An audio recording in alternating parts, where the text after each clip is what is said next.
All right. Assalamu alaikum wa rahmatullahi ta'ala wa barakatuh. Bismillah ar-Rahman ar-Rahim. Alhamdulillahi Rabbil Alameen. Wa sallallahu wa sallim wa barik ala Sayyidina Muhammad wa ala alihi wa sahbihi ajma'in. Welcome everyone to the Friday Night Hour from the Islamic Institute of Toronto. We are live and we are so happy that you have chosen to join us today. Jazakumullah khair. May Allah subhanahu wa ta'ala bless you all and grant you all that you are wishing and hoping for on this blessed day, in these blessed days actually of Dhul Hijjah. My name is Mamoon Hassan. I'm going to be your host for today, inshallah ta'ala. Our program for today is going to be comprised of two different segments, inshallah. So we're going to do our regular segment, the one with the sheikh, with our sheikh who has done the actual Friday khutbah. And then we have another segment, bi'idhnillahi ta'ala, that is with a guest speaker, inshallah, on how you are able to protect yourself. I do want to apologize right off the bat here that it says May 16th or May 21st on the title, and I'm going to fix that. But it is not May, okay? It is July, just so you are, just so you know. And I don't want you guys to go by my word here, inshallah. As we're joining, and as you are joining people here, I do want to go ahead and ask you to right away, inshallah, go ahead and share this video. Go ahead and tag people who are going to be benefiting from this video, inshallah. And to go ahead and to comment, regardless whether you are watching on YouTube, on Facebook, or on Twitter, go ahead and comment, inshallah, because these comments that you are placing, these questions that you are going to be asking, and the way that you're interacting with us is really beneficial for the actual spread of the video itself, inshallah. So this is something that I would really appreciate, bi'idhnillahi ta'ala. All right, let's begin with our first segment. And our first segment is a couple of moments of a talk with the Friday khutbah, about the Friday khutbah. Today's, we had two khutbahs at the Islamic Institute of Toronto. You can go ahead and watch them also on our YouTube, on our Facebook channels, and also on our Twitter. The second khutbah today was delivered by Sheikh Musleh Khan. So let me go ahead and bring Sheikh Musleh because he is our guest for today. Assalamu alaikum wa rahmatullahi wa barakatuh. Sheikh Musleh, how are you? Wa alaikum assalam wa rahmatullah. I'm good, alhamdulillah. How's it going? It is absolutely beautiful. I am glad that you're coming to us from outside today, Sheikh. It's going to be very refreshing, inshallah, to see you. I see that you've opened up before the rest of the city. Yeah, every chance I get, I'm outside, man. Bring my kids, and even for myself. Perfect. Barakallah fiqh, Sheikh. So, Sheikh Musleh, let's begin right away by telling us the title of your khutbah today and why you have chosen to speak about this topic. So, today's title was actually a continuation of 2 weeks ago. I started a subject on 2 du'as from the Sunnah and from Islam in general that can change your life. And it was the du'a of Ibrahim alayhi salam when he was thrown into the fire. Hasbunallah wa ni'mal wakil. So that was 2 weeks ago khutbah. And then this week I finished the subject with the second du'a that I had chosen to speak about, which is the du'a of Yunous alayhi salam. And that is La ilaha illa anta subhanak inni kuntu min al-zalimin. Why did you choose to speak about this? The climate that we're in, man, it's that simple. Going back to what happened in London, Ontario, and then thinking about what's happening around the world, just like from natural disasters to what's happening in South Africa right now, and even right here at home. I mean, since the Afzal attack in London, I think, as far as I know, there have been about 12 Islamophobic attacks that have been reported. So it's really important for everybody to know that that's what's been reported, but more than 70% of Islamophobia attacks are not reported. They're not reported, so they're just usually yeah. And I truly appreciate that. What in it in the dua of Yunus that resonates to you about the events that are happening right now? Honestly, Mamoon, it's really about hope. It's really easy for someone to lose hope and lose optimism when they're faced with so much hardship, pain, tragedy. So many things are against you. So many people are against you. And the dua of not just Yunus alayhi salam, but of course with Ibrahim alayhi salam, these 2 duas really instill a sense of hope with Allah subhanahu wa ta'ala, and also giving us strength that we can feel that things can always improve and become better as long as we hold on to our deen. Wonderful, Sheikh. Go ahead and give me the takeaway from the Friday khutbah for today. So we looked at a verse in Surah Al-Anbiya, which captures in really beautiful detail of what happened to the Prophet Yunus alayhi salam when he was taken down to the bottom of the ocean in the mouth of a whale. And, he's there, he's trapped, he's alone, just to try and fathom what he could be thinking and feeling at that moment. I wanted to use that scene and relate it to somebody who feels a similar way when they're going through their own darkness. We probably don't have the same problems that Yunus alayhi salam had, but every one of us has problems with people, problems with life, problems in society, work, you name it. And to feel that you always have a tool to get yourselves, maybe not physically out, but emotionally and spiritually out of that, and develop the strength and patience and all the other tools you need. That's what really this dua was all about, and that's what I tried to focus on as well, amongst the other things as well. Yeah. Sheikh Musleh, it's also and I don't want to move too quickly from this from the dua itself, but like another thing that's happening right now in the world, it is a Hajj time. It's the best 10 days of really the year, really, and it's Dhul Hijjah.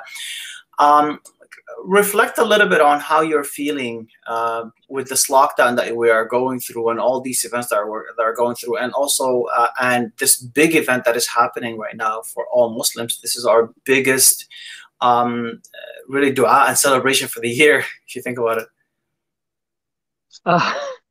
I don't know where to begin, man, to be honest with you.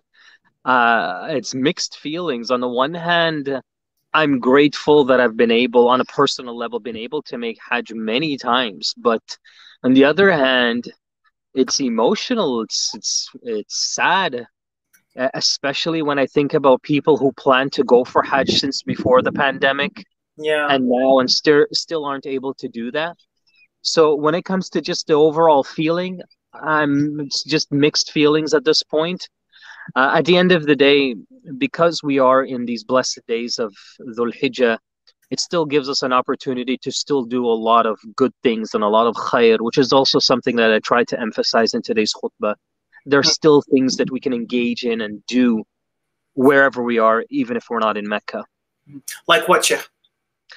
I mean, the day of Arafah is coming soon on Monday, inshallah, and a great opportunity for us to do a fast with tremendous blessing and reward. An opportunity for us to increase in just overall righteousness throughout these first 10 days. Then also some interesting things change. We have, of course, our second celebration, Eid al-Adha. Yeah. And with lockdown and stage 3 happening, at least where we are, it's something to look forward to, that we can actually have a Eid together. Despite that we're going to be outdoors and social distancing, it's still something there to make us feel good. And of course, the udhiyah, or the sacrifice, great sunnah, something highly recommended if you can afford to do that and help those in need. And then the other thing as well, I guess, you can kind of look at this as an extra flavor to change the experience a little, is we have the takbirat. So from Fajr time of Arafah until the 13th of Asr on Dhul Hijjah, which is a Friday, you're reciting these takbirat after each salawat. It's a different experience, and it's an interesting one as well. Yeah. Barakallah fiqh, Sheikh. Sheikh Musleh, so we're just waiting on our second guest here. So as soon as inshallah, I'm going to let you go. But in this time being, and I kind of want to get into, I guess, really your personal feeling. Islamophobia in Canada is on a rise, or at least we're getting more reports of what's happening, and of more attacks on Muslims, specifically Muslim sisters, Muslim women. This is just honestly a question that I've been asking everybody who I know, who the family. Are you worried, Sheikh, for your family? Yes, 100%. I am. I'm worried. I'm concerned. I'm constantly vigilant. You know something, Ma'moon? 2 days ago, my daughter, who's 8 years old, came into the room and put on her hijab for the first time in her life on her own. Mm-hmm. Right? She's 8 years old. Like, I don't compel her to do that now, but she wanted to. And I Mm-hmm. have to be honest with you, man, it was the most nerve-wracking experience to take her outside. We went to the mall and I just literally had her glued beside me. And she's only 8 years old, so she's completely clueless to what's happening around. She's happy. She feels like she's playing Miss Dress Up for that moment. She's Mm-hmm. so happy and absorbing it all in. And as a parent, I'm completely happy for her, but I'm absolutely terrified because I have to constantly be vigilant around. I can't settle down. I can't just enjoy the moment. I can't do any of those things. So on the one hand, it's that fear. And at the same time, I think of all the things that we studied and we learned about moments like this and in history, how great men and women coped with situations like this. And that kind of gives me hope that we have what it takes to get through it. Mm-hmm. Are you taking any sort of measures, physical measures or practical measures to protect your family? Yeah, we're doing sort of review sessions of how to react and what to do if somebody attacks you, how to react to a situation like that. We're actually doing rehearsals myself, Mm-hmm. my wife and kids, and just if a stranger approaches you or looking at you in a certain way, how do you respond to that? What you should do, having your phone handy and close by to you if you need to dial 911. Like these are the things instead of just going out and having fun and screaming and yelling like normal kids. I have to add this additional layer of protection for all of us before we can do that. And even still, at the end of the day, if we forget all those rules, it's just about constantly monitoring and being vigilant all around you each and every time. Mm-hmm. May Allah subhanahu wa ta'ala bless you, Sheikh Musleh. I do see that our next guest is actually on right now. Okay. So let me go ahead and see if I can bring him on finally. But before you go, Sheikh, anything that you want to say before we let you go? No, I mean, thank you all for having me again today, and I look forward to gracing your platform soon, inshallah. And everybody out there, just stay safe, stay healthy, and be vigilant, inshallah. Barakallahu fi Sheikh. May Allah subhanahu wa ta'ala grant you Jannah, inshallah. Jazakallah khair. Benefit Wa from your yakum. all the time. And we are blessed to have you as one of our Imams. Jazakallah khair, Sheikh. Wa yakum, Sheikh. I'm going to go bike riding now. Assalamu alaikum. Wa alaikum salam wa rahmatullah. All right, so that was Sheikh Musleh Khan, and that was his reflection on that Friday khutbah. So our next guest, bi'idhnillahi ta'ala, this is the second segment, inshallah, is Brother Yunous Imam. So now Brother Yunous Imam has conducted a series of workshops, more than 100 workshops on security and hate crime to certain mosques, to churches, to food banks and non-profit organizations, along with a lot of risk assessments. His work has been featured in the Toronto Star, in Al Jazeera, and he has assisted in research on protecting both the Jewish and the Muslim communities from hate. So he's certainly a person whom we can benefit from. Before I bring him on, I also want to let you know that he's actually been also one of our trainers for the camp. So for our summer camp, he actually came and conducted a training for our counselors on how to protect themselves. A really knowledgeable man and a good brother, and certainly we are hoping. Let me go ahead and bring him on, inshallah ta'ala. Assalamu alaikum wa rahmatullahi ta'ala wa barakatuh. Brother Yunous, how are you? Wa alaikum assalam wa rahmatullahi wa barakatuh. Can you guys hear me? We can hear you loud and clear, mashallah. I don't think you need to hold it that tight. Yeah, you're fine this way. Okay. Barakallahu feek. How are you doing? How are things with you? Alhamdulillah, I'm actually at work right now, so I'm taking a coffee break. So, okay, perfect. Yeah, so I have only a limited amount of time, but inshallah I can be of benefit. No problem, inshallah. Let's get into it, inshallah. I don't want to take too much of your time anyways. One of the things that I just wanted to ask you right away, from what's going on right now in Canada, or for instance, really in the world, I'm going to be just frank with you and ask you a question right away to start off. Are you worried? If you had asked me this question after the Quebec City shooting, it would have been a different answer, because we weren't seeing as large of a rise of hate crime as before, right? So within a 4-year period around the time of 2017, we've seen a 253% increase in hate crimes against Muslims, right? Mm-hmm. We've seen back in 2016, we had 100 groups promoting hatred within Canada, right, towards Muslims.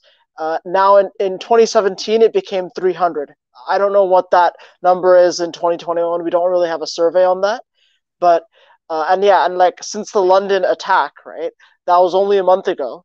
And yet we have had now 9 threats of physical violence on Muslims since then, right? And these range from assaults like the gentleman in Saskatoon getting his beard cut off to other issues like, there's different hijabi women getting targeted and victimized within the Alberta, right, area. So yeah, to be honest with you, while it doesn't scare me as much, like that much, I think that there's a definite need for us to be a lot more cautious about things and to understand what are our risks, because the danger is pretty clear. It's pretty evident at this point. Okay. What type of, give me a profile of someone whom you would be, like of a Muslim person, for instance, whom when the moment you see them, you're scared for them or you're concerned for them. I mean, I know obviously our sisters would probably be on would be more concerned for them because we've seen that the attacks are on them more than that. But who else would you think? So I think that, so here's the thing. When you look at, for example, a lot of the profile of women who've been victimized within Edmonton specifically, right? You see that obviously they're women, they're wearing the hijab, and they're also like, they're usually Somali or Ethiopian, right, in descent, right?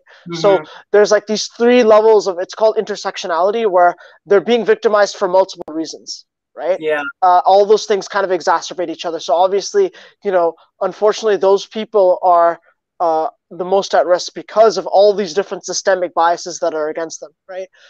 So the thing is that when you need to understand that since 9/11, right, even before that, right, we have Brother Hassan Munir has some really good work on how Canadian textbooks in the 80s were teaching blatant Islamophobia, about how Islam is an inherently violent religion, right? And that's what most Canadians have been raised on, right?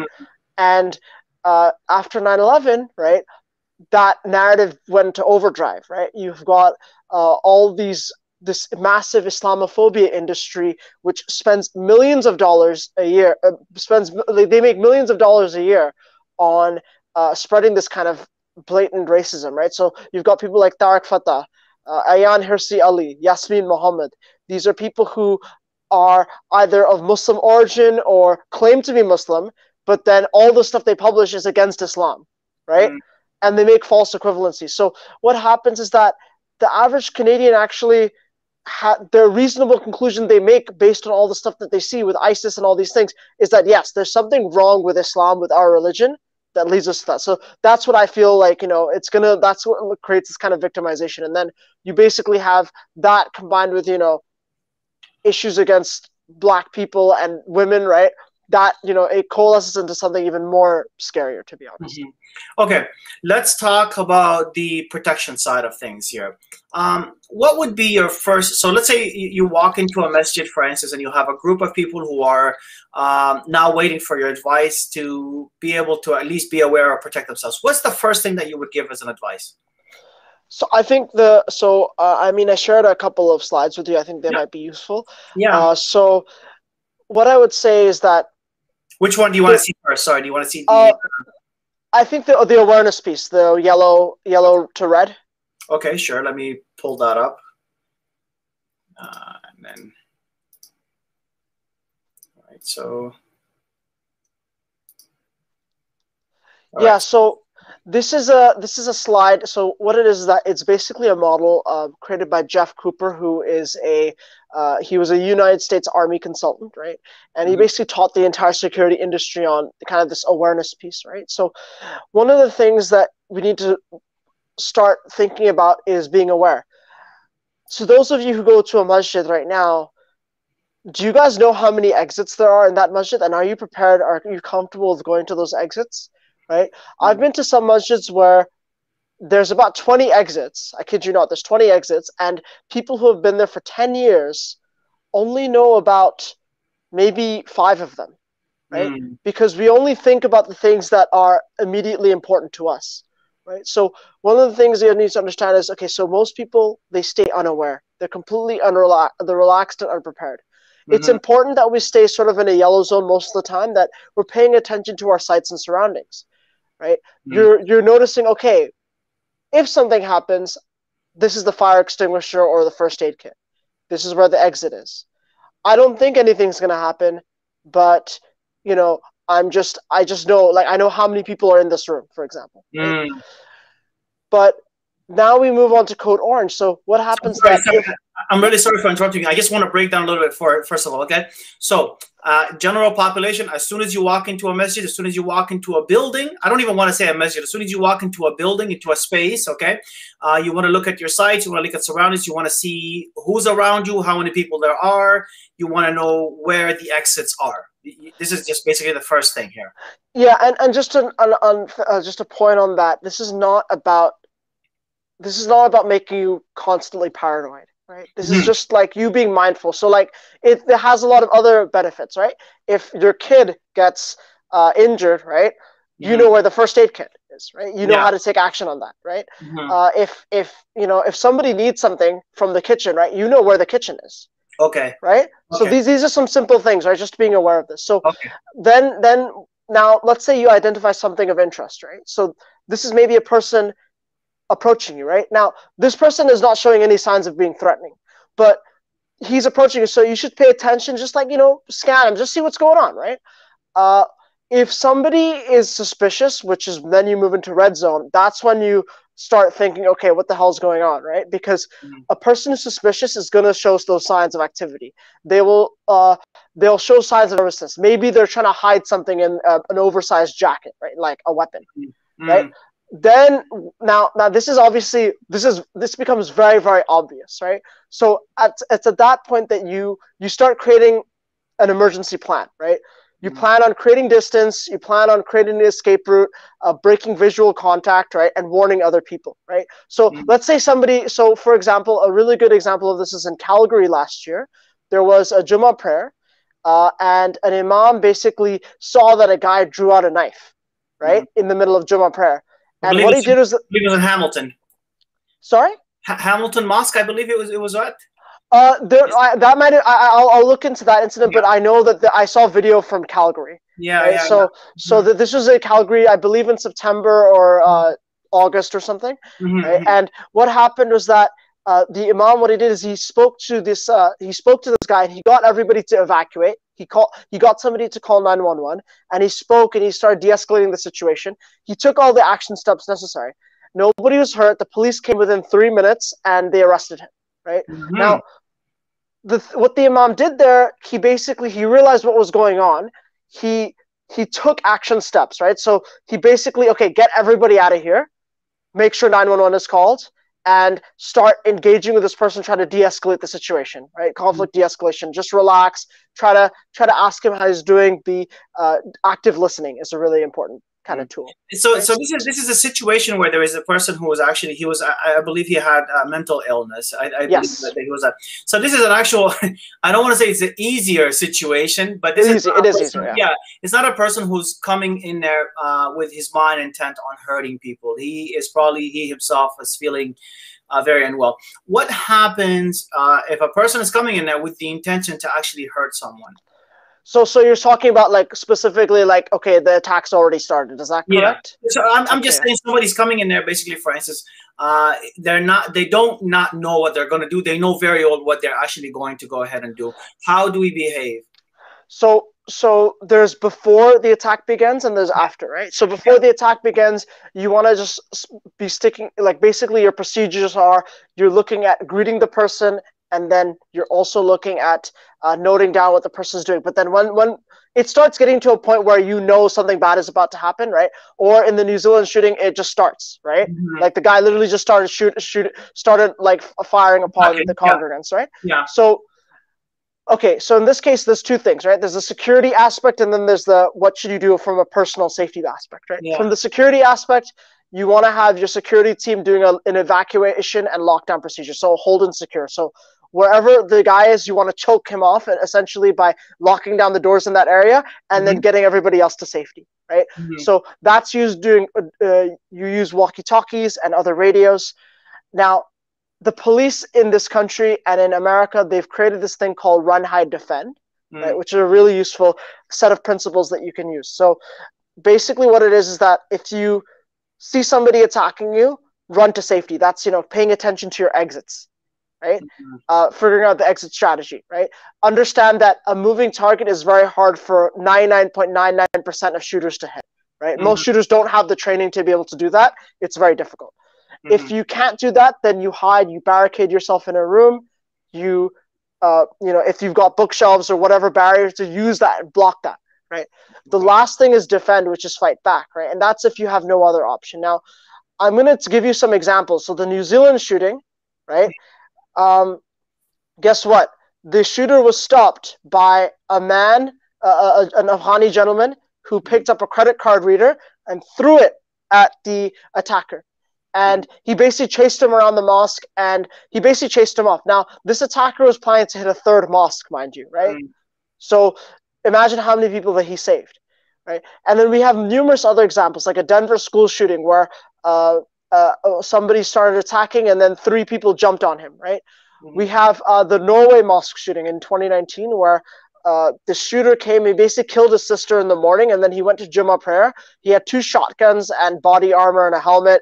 He was planning to murder everybody in the mosque, right? A 65-year-old Pakistani guy, brother, he jumped on the shooter and he stopped him right there, right? So we have so many examples of people during shooting situations who have literally they have no weapons, they have nothing available to them, but they take action and they fight back. Now, the FBI has determined that from 2000 to 2013, there was 23 shootings that were stopped by unarmed civilians. Right, so those are some statistics of, what is possible in that scenario. So some more actionable tips on that: using weapons of opportunity. So things in your environment, a desk or a chair or anything can be used to fight back against an attacker. And you'll find that these people are often not very well trained. They're not ready to handle the stress of like being attacked. Right, so like the New Zealand shooter, literally just one person stood up against him and he got scared. Right? Okay, so that's very useful. Before we move on to the next thing, I actually do want to just maybe throw a couple of disclaimers here. So we are talking about things that are quite powerful here, and I don't want to honestly scare off anybody. These are not likely events or things that are likely to happen. Okay, so attacks on these on mosques in Canada have happened. They're not widely spread, okay, but they have happened. So I just want to also tell you here that this is you shouldn't be scared and terrified of just being in the masjid. The likelihood of anything like this happen is very, very low. But what we are talking about here is talking about in case something happens. We do know that you do need to be aware. You do need to have some sort of safety concerns in your mind. And just to reiterate, basically, we want to move you from, and you're looking at the slide here. You're looking at the slide, and I want to move you basically from this white space, right? This being unaware, and moving on to the other ones. Go ahead, brother. So what I'm just gonna leave off something. Yeah, like the thing is, yeah, brother Mamoon, I apologize. Yeah, like the thing is that. Yeah, these things are not likely to happen. What we're trying to do is trying to provide you a skill set that if any emergency takes place, you are willing to create an action plan. The problem is with most emergencies, we find that the average person isn't actually willing to take action. What happened in the New Zealand shooting, most people tried to play dead, right? They thought that was the best strategy when literally any of the things we would have that are being taught by the police would have worked much better, right? So that's just a little thing that we want to throw in there, that just be aware. So the other slide is basically showing that sort of stuff in action on the street, right? So this girl is walking alone from a library, and what she does is that she sees somebody who's looking suspicious. So she actually moves to an area where there's a lot of lighting and other people in the area and the security cameras. Because of that, the attacker is less likely to do anything. Right. So these are some ways, like basically the idea is we're trying to empower you. No matter who you are, you can create an action plan and fight back, right? And take strategies to defend yourself and other people. And the last thing I'd like to talk about is stop the bleed. It's basically if you are bleeding, apply pressure with a cloth, and that will prevent. That can we found that in a lot of active shooter situations, people are not willing to provide that kind of basic support because they're too afraid of what's going to happen, right? But just by applying pressure with a cloth, you can greatly reduce a person's chances of dying or having serious injury. Okay. This is wonderful. Brother Yunous, just the final question, inshallah. I guess really the question is, what kind of practical advice would you give to people who are just going about their businesses and today? I mean, one of the things that I've been noticing, for instance, is that a lot of people are using headsets. A lot of people are walking in the streets with their heads literally in their phones. And I don't know if being aware of your surroundings, if it's too much stress on us to always be aware, to always be in that yellow space, in a sense, as you're just walking about in the street, or what are your thoughts? I don't think there's any benefit in being paranoid all the time. Like, you might actually, to be honest with you, if you were paranoid all the time, you probably would have like other health issues that come up because, you know, there's too much pressure on you. I'm not trying to like, you know, advocate for being constantly, oh yeah, this like, you know, constant emergency or whatever, right? It's not about that. It's just about, you know, okay, if you're driving a car, you wear a seatbelt, right? You put your seatbelt on, right? Now, you don't think that every time I drive a car, I'm going to get into a car crash. But you're doing that just in case that happens, right? So this is about taking those basic precautions, right? And, you know, just like when you're walking across the road, you look both ways, right? When you're in you're in a building, you know where, you know, you sort of take note of what the exits are for if there's a fire evacuation, right? These are just some basic things that you should just know just in general to be safe just all the time. And to be honest with you, I'm guilty of it myself. Sometimes I'm also pretty distracted, right? But you know, just like you check your blind spot, right? You're not sure if a car is going to be there, but you know, you're just making the check to make sure it's all right. That's what it is. It's not about saying, oh yeah, we're constantly under attack. We're all gonna get we're gonna get murdered any second. It's not about that. It's just about being basically aware about that stuff. Just so you know, you never know what's gonna happen. And these are skills that everybody needs. It's not just for Muslims. It's everybody who's anybody really needs nowadays. Inshallah. But Brother Yunous, honestly, I appreciate your time so much. I know you're at work, and I know this has been a long coffee break. I'm surprised nobody came to get you yet. So somebody's about to. So okay. May Allah Subhanahu wa Taala bless you and give you Jannah, inshallah. Jazakallah khair for you've been an amazing guest for us, an amazing friend to our community. So may Allah Subhanahu wa Taala bless you and give you Jannah, inshallah. Jazakallah, always happy to help. Thank you so much. Okay, right, I'll be leaving now. Yeah. All right, so that was our brother Yunous Imam. He's a security expert. He has been training. He has helped us in training our summer camp staff on security. He's been doing so much work really in the community about the actual security of masajid and security of people. Before I go, I want to ask you all to go ahead and comment, inshallah ta'ala, ask questions. Maybe what we'll do is we'll be able to go ahead and bring you those answers for them, inshallah. We are working on so many of these new episodes, inshallah, for September. Bidnillahi ta'ala, right now it's actually summertime, so it is pretty much really the break at the Islamic Institute of Toronto, but we are not going to stop the Friday night hour. We are going to continue on, inshallah. We're working on a whole bunch of different programs. May Allah subhanahu wa ta'ala bless you all. May Allah azza wa jalla give you guys all Jannah. May Allah subhanahu wa ta'ala, the one who has gathered us in this blessed time, in this blessed moment, inshallah, to gather us all in a better place, in al-Jannah, bi'idhnihi ta'ala, innahu wali dhalika wal qadir alayh. And as I am leaving here, my name is Mamun Hassan. Jazakumullah khair. And I'm hoping to see you all very soon, inshallah, at the Islamic Institute live, inshallah. Assalamu alaikum wa rahmatullahi ta'ala wa barakatuh.